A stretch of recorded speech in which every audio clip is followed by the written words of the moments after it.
আসসালামু আলাইকুম। অনেক অনেক শুভেচ্ছা। আজকে যে রেসিপিটা দেখছো সেটা কিন্তু ডিম আলুর চপ। আমার কলেজ লাইফের সবচেয়ে প্রিয় একটা লাঞ্চ বলতে পারো, আর সাথে একটা কোক নিতাম।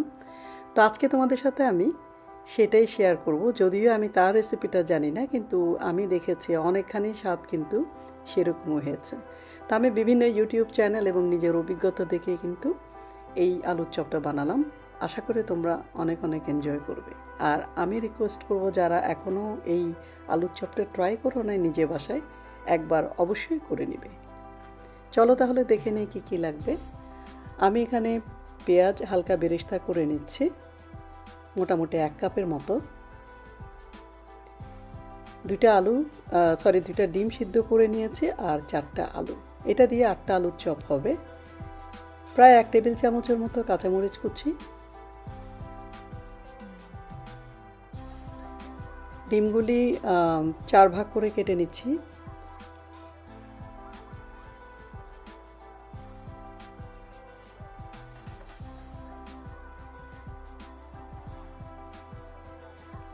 আর আলুগুলিকে কাঁটা চামচ দিয়ে সুন্দর করে স্ম্যাশ করে নিচ্ছি।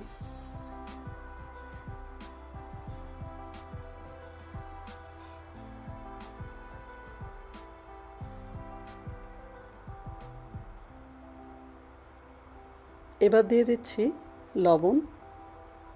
আমি এখানে 1.5 চা চামচের মতো দিয়েছি, তোমরা তোমাদের আন্দাজ মতো দিবে। 1 চা চামচের মতো চাট মশলা অথবা চটপটির মশলা, যেটাই তোমাদের ভালো লাগে। জিরে ভাজা গুঁড়ো, জিরে ধনে এই দুটো জিনিস আমি ভেজে গুঁড়ো করে নিয়েছি। কাঁচামরিচ কুচি দিয়ে দিলাম। তোমরা ইচ্ছে করলে গরম মশলা গুঁড়োও দিতে পারো, আর আমার কাছে একটু ঝাল ঝাল হলে বেশি ভালো লাগে, তাই ক্রাশড রেড চিলি পেপার সেটাও দিলাম। চায়ের সাথে যদি খেতে চাও তাহলে অতিরিক্ত ঝাল না করাই ভালো। আর যে পেঁয়াজটা বেরেস্তা করেছি সেটা এখন মিশিয়ে একটু তেল দিলাম। এবার ভালো করে মাখিয়ে নিচ্ছি। হাত দিয়ে না মাখানোই ভালো যারা নতুন রাঁধুনি, কারণ হাত জ্বালা করতে পারে। গ্লাভস পরে নিলে ইজি, অথবা চামচ দিয়ে মাখানোর চেষ্টা করো।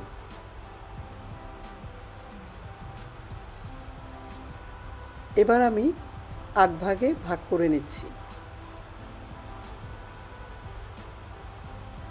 হাতের তালুতে নিয়ে আলুর চপগুলিকে বানিয়ে নিচ্ছি পছন্দ মতো শেপে। আমাদের কলেজে কিন্তু এভাবেই শেপটা করা হতো। আমার এখনও মনে আছে সেই 30-32 বছর আগের কথা। এক একটা আলুর চপ ছিল 3 টাকা করে। আমার লাঞ্চের জন্য বাবার 10 টাকা দিতেন, ওই টাকা দিয়েই পেপসি, 2টা সিঙ্গারা, একটা আলুর চপ, বাস।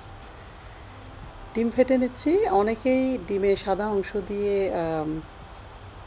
আলুর চপ বানাতে পছন্দ করে, সেটাও তোমাদের ইচ্ছা।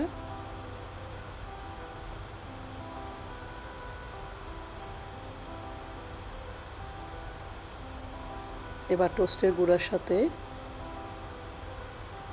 মাখিয়ে নিয়ে মোটামুটি চেষ্টা করবে আধা ঘন্টা অন্তত ফ্রিজে রেখে দিতে ভাজার আগে, তাহলে শেপটা সুন্দর থাকে।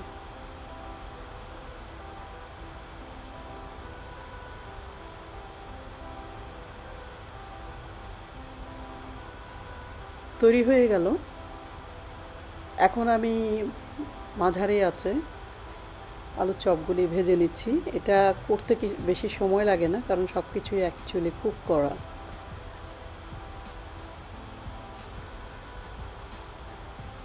শুধু তো আলুর চপ বানালে হবে না, পরিবেশন করাটাও একটা কিন্তু আর্ট। কুকিং মানেই শুধু যেন তেনভাবে রান্না করলাম দিয়ে দিলাম তা কিন্তু না। তো এটা আমি অ্যাকচুয়ালি আমার ডিনারের জন্যই করেছি, রান্নার মুড বেশি ছিল না। কিন্তু এটা যদি চায়েও করো তোমরা, এইভাবে পরিবেশন করতে পারো, বা তোমাদের নিজস্ব কোনো আইডিয়া থাকলে সেটাও করতে পারো। এখন আলুর চপে মোস্টলি কার্বোহাইড্রেট আর প্রোটিনটা, সেজন্য আমি চেষ্টা করেছি কিছু সবুজ অ্যাড করতে। আর এটা হচ্ছে ধনেপাতা আর কাঁচামরিচের চাটনি, রেডিমেড করা, আমি ওইটাও দিলাম।